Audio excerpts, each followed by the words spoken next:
Welcome again to our YouTube channel the GS solver. दोस्तों, आज की इस वीडियो में हम सामान्य भूगोल के क्वेश्चन सॉल्व करने वाले हैं और ये क्वेश्चन घाटियों से रिलेटेड होंगे। भारत के भूगोल में घाटियों का अपना महत्व है और इससे रिलेटेड क्वेश्चन बहुत बार पूछे जाते हैं। आपने देखा होगा 70वीं बीपीएससी जो 2024 में एग्जाम हुआ, उसमें भी घाटियों से रिलेटेड, कश्मीर घाटी से रिलेटेड क्वेश्चन पूछे गए थे और ये अभी हम देखेंगे भी आगे। आपको पता होगा दोस्तों कि घटना चक्र पूर्वावलोकन की बुक हम लोग सॉल्व कर रहे हैं और वो भी 2025 का लेटेस्ट एडिशन जो है, इसमें 2024 तक के क्वेश्चन भी शामिल हैं। कई जगहों पर मैंने देखा, जैसे टेलीग्राम पे या गूगल पे ही इस बुक की पीडीएफ प्रोवाइड कराई जाती है, जो बहुत पहले का है, 2022 या 2023 का रहा होगा, क्योंकि आप उसमें देखेंगे तो ना तो 2023 का क्वेश्चन देखने को मिलेगा, न ही 2024 का कोई क्वेश्चन उस पीडीएफ में देखने को मिलेगा। लेकिन मैं जो आपको प्रोवाइड करा रहा हूँ बिल्कुल लेटेस्ट है। इससे पहले मैंने 10 घंटे से अधिक की हिस्ट्री, मॉडर्न हिस्ट्री और साथ ही साथ आपको 10 घंटे से अधिक की पॉलिटी की वीडियो अपलोड कर रखी है अपने YouTube channel the GS solver पे। अगर आपने नहीं देखा है तो ज़रूर देख लीजिए, और उनका जो कंप्लीट पीडीएफ है वो भी मैंने अपने Telegram group the GS solver पर शेयर किया है, जहां पर पूरी कंप्लीट क्लास की पीडीएफ पड़ी हुई है और बुक की ही पीडीएफ मैंने वहां पर डाली है। आप देख सकते हैं जा करके, और रिवीजन करने के लिए मैंने वो पीडीएफ आपको प्रोवाइड कराया है। हाँ, भी वैसे ही आप पहले वीडियो को पूरी देखिए और बहुत जल्द हम ज्योग्राफी की भी 10 घंटे की कंप्लीट वीडियो लेकर के आएँगे। फिलहाल मैं आगे बढ़ता हूँ। अगर आपको वीडियो पसंद आए तो वीडियो को लाइक ज़रूर कर दीजिएगा, और अगर आप हमारे YouTube channel the GS solver पे नए हैं तो इस YouTube channel the GS solver को ज़रूर सब्सक्राइब कर लीजिएगा। तो पहले बुक की जो नोट्स है, छोटी-सी नोट्स है, घाटियाँ में बहुत ज़्यादा क्वेश्चन तो नहीं है, लेकिन लेटेस्ट क्वेश्चन भी इसमें से पूछे गए हैं। हाल ही में बीपीएससी में आप देखेंगे तो क्वेश्चन पूछा गया है, इसलिए आप वीडियो को कंप्लीट देखिए। मैं स्टार्ट करता हूं। आई होप कि आप वीडियो को लाइक, चैनल को सब्सक्राइब और शेयर जरूर करेंगे, साथ ही साथ कमेंट करके जाएंगे। पहले हम बुक की नोट्स स्टार्ट करते हैं। आप देखेंगे यहाँ पर घाटियों के बारे में हमें पढ़ना है। सबसे पहले तो ये समझिए कि हिमालय जो है वो समांतर श्रेणियों से निर्मित है। जैसे आपने देखा होगा, काराकोरम श्रेणी हो गया, जास्कर श्रेणी हो गया, पीर पंजाल हो गया, या फिर आपने हिमालय के जो अलग अलग भाग देखे होंगे, ट्रांस हिमालय, फिर आपको जो लेसर हिमालय है, ग्रेटर हिमालय है, लघु है, शिवालिक है, तो ये सब भी कहीं न कहीं पैरेलल है एक दूसरे के। तो यहाँ पर यही बोल रहा है कि हिमालय तो समांतर श्रेणियों से बना है, और जो समांतर श्रेणियां हैं उनको प्रायः कश्मीर घाटी, दून घाटी, कांगड़ा एवं कुल्लू घाटियां जो हिमाचल प्रदेश में पड़ती हैं, भागीरथी घाटी, मंदाकिनी घाटी इत्यादि अनेक घाटियों द्वारा प्रतिच्छेदित किया जाता है।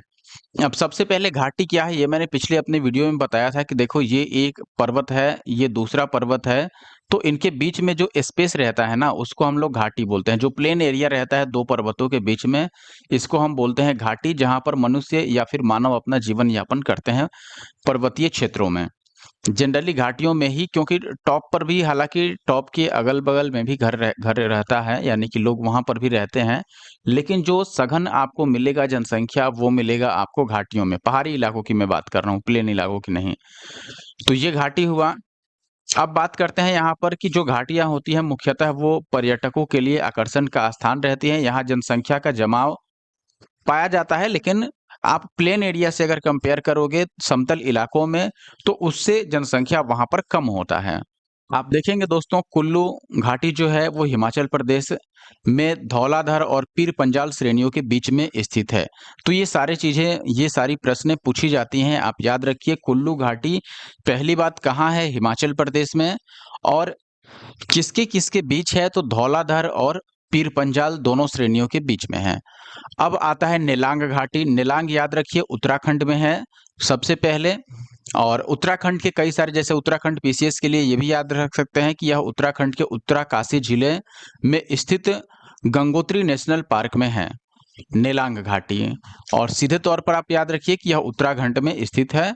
भारत और चीन की सीमा के निकट है नेलांग घाटी। जो उत्तराखंड में स्थित है वो कहाँ है, भारत और चीन की सीमा के निकट।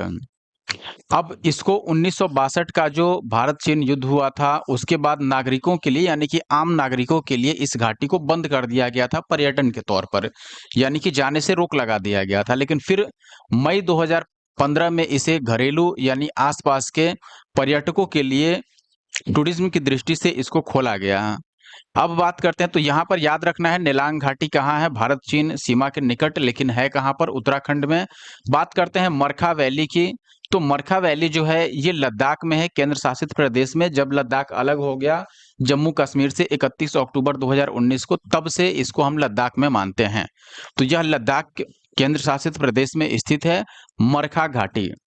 तो याद रखना है मरखा घाटी, इसकी समुद्र तल से जो हाइट है ये 2438.4 मीटर की ऊंचाई पर स्थित है। और भारत के पूर्वोत्तर राज्य नागालैंड एवं मणिपुर की अगर हम बात करें, अच्छा यहाँ से लाइन थोड़ा गड़बड़ हो गया, देखिए ध्यान दीजिएगा।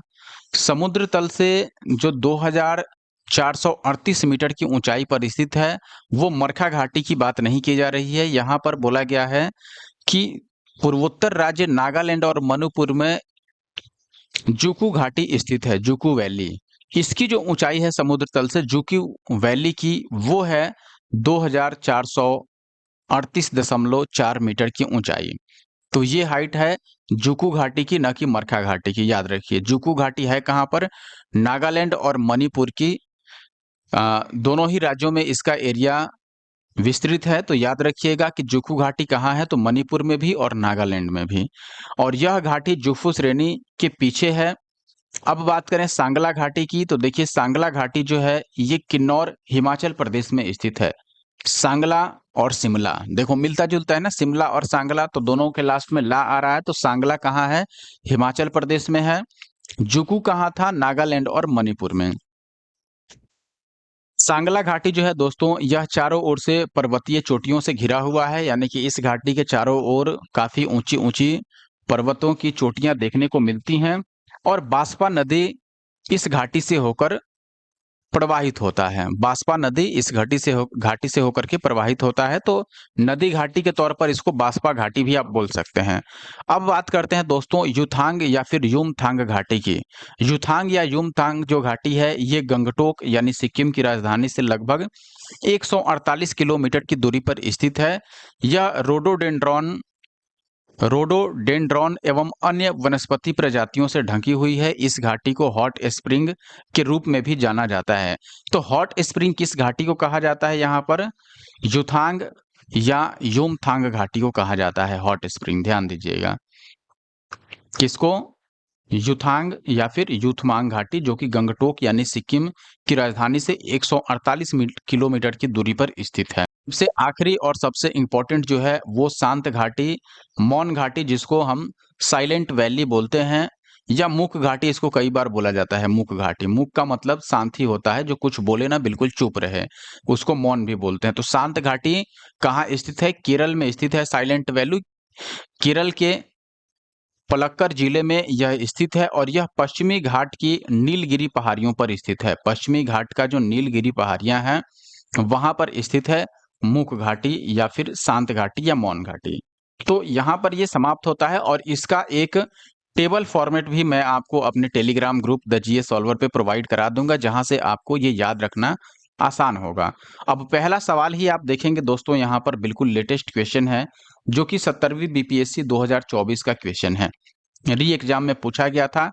कश्मीर घाटी किस प्रकार की घाटी है, रिफ्ट टाइप का है, अंधी है, या फिर अपरदन जन्य है, या विवर्तनिकी है। अब आप एक चीज ध्यान से देखिएगा, यहाँ पर घाटी का प्रकार पूछ लिया है, किस प्रकार की घाटी है, रिफ्ट, अंधी, या फिर अपरदन जन्य, या विवर्तनिकी। यहाँ दो चीजें समझने लायक हैं। सबसे पहले तो कश्मीर घाटी जो है दोस्तों, यह महान हिमालय यानी ग्रेटर हिमालय और पंजाल के बीच स्थित है। अब देखिए बात करें इसके निर्माण की, तो ये निर्मित किस प्रकार हुआ दोस्तों, ये इसका निर्माण जो हुआ है ये प्लेटों के टकराव से। आपको पता होगा कि इंडियन प्लेट यूरेशियन प्लेट से टकराया था, जिसके बाद हिमालय पर्वत का निर्माण हुआ था। और उसी प्लेट के टकराव से यानी कि विवर्तनिक आप समझते होंगे, जो प्लेटें होती हैं उनकी टकराव से इसका प्रारंभिक निर्माण हुआ था। तो इस प्रकार विवर्तनिकी भी आंसर मारा जा सकता है, लेकिन इसके द्वारा इसका निर्माण हुआ था। अब यहाँ पर बाकी एक ऑप्शन है अपरदन जन्य, यानी कि अपरदन के द्वारा घाटी का निर्माण होना। आप ये बात समझिए कि मान लीजिए ये एक पर्वत चोटी है, एक ये पर्वत चोटी है, और नदियों के द्वारा खासकर जैसे झेलम नदी वहां पर थी, तो उसके द्वारा जब इधर से फ्लो होगा नदी का, तो आप देखेंगे कि इन सभी का ये टूट करके जो पर्वतों के किनारे के हिस्से हैं, ये टूट करके गिरना वही अपरदन होता है। तो टूट करके ये बीच में आते हैं और नदियों द्वारा ये बहाकर एक जगह लाकर इकट्ठा किए जाते हैं, जिसके द्वारा इस घाटी का निर्माण होता है। तो इस प्रकार इसको अपरदन जन्य घाटी कहा जा सकता है। तो ऑप्शन सी यहाँ पर बीपीएससी द्वारा सही दिया गया था। बुक में आप देखें कि ऑप्शन डी को भी सही बताया गया है और दोनों कहीं न कहीं ठीक है, लेकिन करंट सिचुएशन के हिसाब से ऑप्शन सी सही है। आप देखें कि कश्मीर घाटी भूगर्भिक दृष्टि से मूल रूप से विवर्तनिकी घाटी है। यह घाटी जास्कर एवं पीर पंजाल श्रेणियों के बीच अवस्थित है। यह घाटी बाद में हिमानी जलोढ़ और वायुड प्रक्रम द्वारा अपरदन एवं निक्षेपण के परिणाम स्वरूप वर्तमान रूप में विद्यमान है। तो अगर वर्तमान रूप इसका देखेंगे कि वर्तमान जिस रूप में यह दिख रही है कश्मीर घाटी, वो किस प्रकार बना है, तो अपरदन और निक्षेपण द्वारा बना है। इसलिए इसको अपक्षय जन्य या फिर अपरदन जन्य भी बोला जाता है, जो कि ऑप्शन सी में है। और बाकी बात करें यहाँ पर डी क्यों सही हो सकता है, क्योंकि इसका प्रारंभिक निर्माण विवर्तनिकी के कारण हुआ है। अगला सवाल है दोस्तों, यहाँ पर कुल्लू घाटी जिन पर्वत श्रेणी के बीच में स्थित है वे कौन सी हैं? तो ये हमने स्टार्टिंग में ही आपको नोट्स में ही बताया था दोस्तों कि कुल्लू घाटी जो है यह स्थित कहाँ पर है, हिमाचल प्रदेश में है। और बात करें कि किनके किनके बीच स्थित है, तो यह धौलाधर और पीर पंजाल श्रेणियों के बीच स्थित है। याद रखना है, धौलाधर और पीर पंजाल। आप यहाँ पर डिटेल सॉल्यूशन भी देख सकते हैं दोस्तों कि कुल्लू घाटी जो है ये हिमाचल प्रदेश में धौलाधर और पीर पंजाल श्रेणियों के बीच स्थित है। अगला सवाल है, नेलांग घाटी किस राज्य में स्थित है? हमने पढ़ा था दोस्तों, नेलांग घाटी जो है ये भारत और चीन की जो बॉर्डर है उसके करीब स्थित है। और यह स्थित कहाँ पर है भारत में? ऑप्शन है आपके पास सिक्किम, उत्तराखंड, जम्मू कश्मीर और हिमाचल प्रदेश। तो यहाँ पर याद रखना है दोस्तों, नेलांग घाटी उत्तराखंड के उत्तराकाशी जिले में स्थित है। ठीक है, उत्तराकाशी जिले में भी एक नेशनल पार्क है गंगोत्री नाम का। तो गंगोत्री नेशनल पार्क में अवस्थित है। और सीधे तौर पर अगर आपसे स्टेट का नाम पूछा जाए तो उत्तराखंड आपका आंसर होगा। याद रखिएगा, नेलांग घाटी। आप यहाँ पर ये चीज़ देख भी सकते हैं, जो मैंने बताया वो आपको डिस्कशन भी किया हुआ है बुक में। अगला सवाल में आपको इधर एक साइड घाटी का नाम है वैली और दूसरे साइड उससे रिलेटेड स्टेट है। आपको बताना है सबसे पहले मरखा घाटी। मरखा घाटी ऑप्शन यहाँ पर आपको दिया गया है। दूसरा साइड है जुकू घाटी, सांगला और युथांग। देखिए युथांग घाटी, आपको याद होगा कि युथांग घाटी जो है वो सिक्किम की राजधानी गंगटोक से 148 किलोमीटर की दूरी पर है। और इसको हॉट स्प्रिंग के भी नाम से जानते हैं, तो इसको तो हम फर्स्ट में मिलाएंगे। बाकी देखो, मरखा घाटी कहाँ पर स्थित है? लद्दाख में। मरखा, जब आतंकवादी आते हैं तो कहाँ मार खाते हैं? लद्दाख में। तो आप ऐसे याद रख सकते हैं, लद्दाख सबसे ऊपरी हिस्सा है भारत का। तो और जो केटू है गॉडविन ऑस्टिन, वो भी लद्दाख में है। मरखा घाटी याद रखिए लद्दाख में। अब यहाँ ऑप्शन लद्दाख नहीं है, तो इसका मतलब ये हो सकता है कि ये 2019 से पहले सवाल पूछा गया हो, क्योंकि 2019 में लद्दाख और जम्मू कश्मीर अलग हुए, उससे पहले दोनों एक में थे। तो हम जम्मू कश्मीर को यहाँ पर मानते हैं, अगर लद्दाख रहता तो लद्दाख लगाते। जुकू घाटी आपने देखा, जुकू घाटी नागालैंड में स्थित है। ये हमने पढ़ा भी, जुकू घाटी जो कि जोफू पर्वत श्रृंखला के पीछे स्थित है, तो ये नागालैंड में आ गया। सांगला कहाँ पर है? हिमाचल प्रदेश में। तो ये याद रखना है आपको। अब देखिए, ए को हमने मिलाया 3 में, बी को मिलाया 4 में, और फिर तो 3-4 से स्टार्ट होगा जो भी ऑप्शन, आप ऐसे ही देख सकते हैं। 3-4 से यहाँ एक ही ऑप्शन स्टार्ट है और ये 2006 का सवाल है। तो मैंने बताया आपको कि अगर ये 2019 के बाद का क्वेश्चन रहता तो निश्चित तौर पर हम जम्मू कश्मीर ना लगा करके मरखा घाटी को मिलाते, किसमें? लद्दाख में। तो ये याद रखिए, मरखा वैली जो है वो लद्दाख में स्थित है, लेकिन प्रश्न काल में वो जम्मू कश्मीर आंसर होगा। 31 अक्टूबर 2019 से मरखा घाटी केंद्र शासित प्रदेश लद्दाख में है। जुकू जो वैली है ये नागालैंड और मणिपुर के जुफू पर्वत के पीछे स्थित है। सांगला वैली हिमाचल प्रदेश के किन्नौर जिले में स्थित है। यह चारों ओर से पर्वतीय चोटियों से घिरी हुई है और इस घाटी से होकर बांसपा रिवर फ्लो करती है। बाकी मैंने युतांग के बारे में बताया था। युतांग वैली जो है ये गंगटोक जो कि सिक्किम की राजधानी है वहां से 148 किलोमीटर की दूरी पर स्थित। देखिएगा दोस्तों, यहाँ पूछा गया है निम्नलिखित कथनों पर विचार करना है हमें। कथन कौन से हैं? पहला है कि साइलेंट वैली राष्ट्रीय वन नल्ला मलाई श्रेणी में है। दूसरा, साइलेंट वैली जो है ये राष्ट्रीय वन के निकट पत्थर कडावू जल विद्युत परियोजना बनाने का प्रस्ताव है। यानी मौन घाटी जो राष्ट्रीय वन है, यानी कि साइलेंट वैली नेशनल पार्क जो है, पहला था कि नल्ला मलाई नल्ला मलाई श्रेणी में है। दूसरा है कि जो साइलेंट वैली नेशनल पार्क है इसके निकट पत्थर कडावू जल विद्युत परियोजना बनाने का प्रस्ताव है। और तीसरा है कि कुंती नदी जो है वो साइलेंट वैली के वर्षा प्रचुर वनों से उद्भूत होती है। इसमें कौन सा विकल्प सही है ये आपको बताना है। देखिए, सबसे पहले जो यहाँ पर पहला विकल्प दिया गया है कि साइलेंट वैली नल्ला मलाई पर्वत श्रेणी में है, ये गलत है निश्चित तौर पर। हमने स्टार्टिंग में ही पढ़ा था कि साइलेंट वैली जो है ये पश्चिमी घाट में स्थित है। खासकर पश्चिमी घाट में नीलगिरी जो पर्वत श्रेणी है, नीलगिरी इसी का हिस्सा है, नीलगिरी पर्वत श्रेणी का। तो नल्ला मलाई तो गलत हो गया। तो पहला जहां भी सही दिया होगा वो तो गलत हो गया, यानी कि ऑप्शन ए और ऑप्शन डी गलत हो गया। अब बचता है बी और सी। अब दोनों में ही ऑप्शन दूसरा है, इसका मतलब कि ऑप्शन दूसरा निश्चित तौर पर सही हो गया, क्योंकि दो ही ऑप्शन है और दोनों में से कोई एक सही है। अब बात करते हैं तीसरे की। तो साइलेंट वैली के प्रचुर जो वर्षा प्रचुर वन है वहीं से कुंती नदी निकलती है, ये बात बिल्कुल सही है। इसलिए यहाँ पर ऑप्शन सी को हम सही मानेंगे, यानी दूसरा और तीसरा सही हो गया।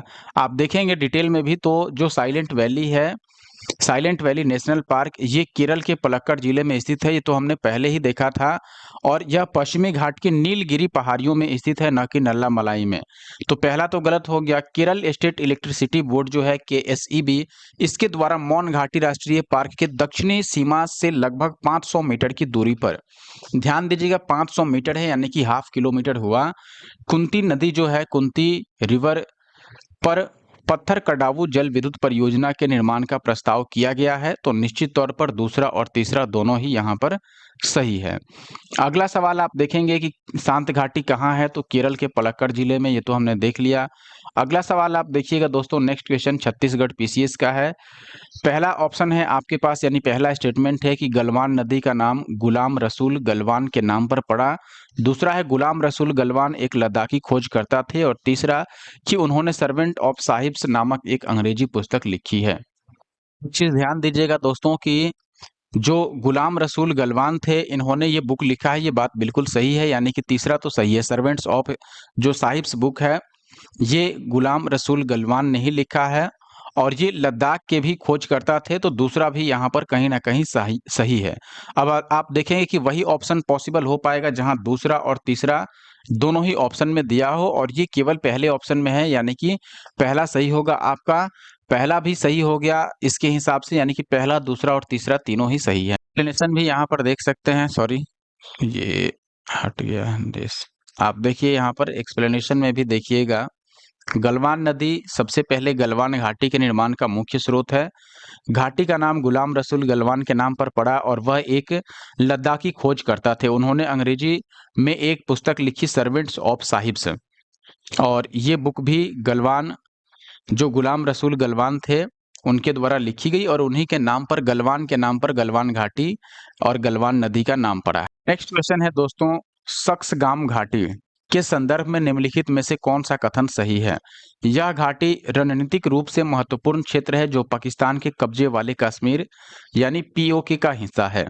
सक्स घाटी के बारे में आपको बताना है। सबसे पहला कि यह रणनीतिक रूप से महत्वपूर्ण है क्योंकि यह पाकिस्तान ऑक्यूपाइड कश्मीर में पड़ता है। दूसरा है, भारत में इस घाटी में चीन द्वारा किए जा रहे बुनियादी ढांचे के विकास पर विरोध दर्ज कराया है, यानी भारत जो है वो इस घाटी में जो चीन द्वारा बुनियादी ढांचे का विकास कराया जा रहा है कुछ, उस पर विरोध जताया गया है भारत द्वारा। अब इसमें आपको बताना है कि कौन सा दोनों में से सही है। और ये यूपी पीसीएस 2024 का क्वेश्चन है, आप देख सकते हैं, हालांकि यह करंट से रिलेटेड भी है। तो सबसे पहले तो चूंकि यह पाकिस्तान ऑक्यूपाइड कश्मीर में है, ये बात सही है। और चूंकि यह पीओके में स्थित है, इसलिए एक मिनट रुकिए, यह पीओके में है इसलिए यहाँ पर यह महत्वपूर्ण हो जाता है दोस्तों कि ये भारत के लिए इंपॉर्टेंट हो जाता है। अब कश्मीर क्या किया, चूँकि ये पीओके में है तो कश्मीर और पाकिस्तान में तो दोस्ती है भाई, तो पाकिस्तान वहाँ पर कश्मीर को अपना स्ट्रक्चर खड़ा करने के लिए अनुमति दे देता है। लेकिन इससे भारत को समस्या है, क्योंकि कश्मीर हो सकता है उसके माध्यम से भारत में प्रवेश करने लगे। तो इसलिए भारत को इससे समस्या है, और निश्चित तौर पर जब यह पीओके में है, पाकिस्तान ऑक्युपाइड कश्मीर में है और भारत के बिल्कुल बॉर्डर पर है, तो इसलिए यह रणनीतिक रूप से भी महत्वपूर्ण क्षेत्र है। और पीओके में होने का मतलब कि भारत इस पर अपना दावा करता है कि यह भारतीय क्षेत्र में है, पाकिस्तान अपना दावा करता है और चीन उसका फायदा उठा रहा है। तो यहाँ पर दोनों ही कथन सही है और ऑप्शन डी को हम सही लगाएंगे। यूपी पीसीएस प्री 2024 का सवाल था, ये आप देख सकते हैं।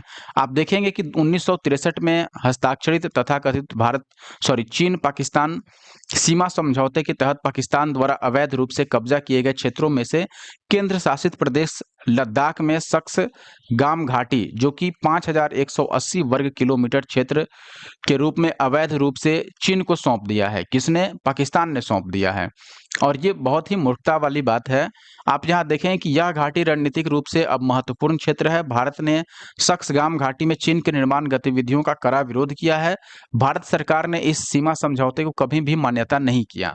मैंने बोला ही था कि भारत सरकार इसको अपने एरिया में मानती है और लगातार कहा है कि यह अवैध और अमान्य है। केंद्र शासित प्रदेश जम्मू कश्मीर तथा लद्दाख का संपूर्ण क्षेत्र भारत का अभिन्न एवं अविभाज्य हिस्सा है। इसलिए दोनों ही कथन यहाँ पर सही है। अगला सवाल आप देखिएगा दोस्तों, यहाँ पर पूछा गया है, निम्नलिखित में से किसे मोलेसिस बेसिन भी कहा जाता है? मोलेसिस बेसिन ऑप्शन है आपके पास दोस्तों मणिपुर, त्रिपुरा, नागालैंड या फिर मिजोरम। याद रखिएगा मोलेसिस बेसिन ये कहा जाता है मणिपुर को, तो ऑप्शन ए यहाँ पर सही है। आप देखिएगा मिजोरम को मोलेसिस बेसिन भी कहा जाता है। यह नरम असंगठित निक्षेपों से बना है। तो घाटियों में केवल 9 क्वेश्चन अभी तक देखे गए हैं और सारे क्वेश्चन आप देखें कि लेटेस्ट ही हैं। 1-2 क्वेश्चन पुराने होंगे, वरना 2023-24 के इसमें अधिकतर क्वेश्चन आपको देखने को मिले होंगे। तो घाटी एक बार पढ़ के जरूर जाना है अगर आप बीपीएससी 71th या फिर 2025 में किसी स्टेट पीसीएस का एग्जाम देने जा रहे हैं तो। फिर इसके बाद दर्रे हैं कि अगला टॉपिक जो है आपका ये दर्रा है। तो दर्रा के बारे में हम नेक्स्ट क्लास में पढ़ेंगे। ये छोटा ही क्लास था, मुझे लगता है 20 से 25 मिनट के क्लास में हमने ये खत्म कर लिया है। फिर दर्रा भी हम जल्दी ही आपको बहुत जल्द इसका भी प्रोवाइड कराएंगे, और जैसे ही 10 घंटे होता है तो आपको कंपाइलेशन भी मिल जाएगी किसकी, ज्योग्राफी की। मिलते हैं नेक्स्ट वीडियो में। Thank you for watching the video. ने अभी तक लाइक नहीं किया तो लाइक कर दीजिए और हमारे YouTube channel the GS solver को सब्सक्राइब कर लीजिए अगर आपने अभी तक नहीं सब्सक्राइब किया है।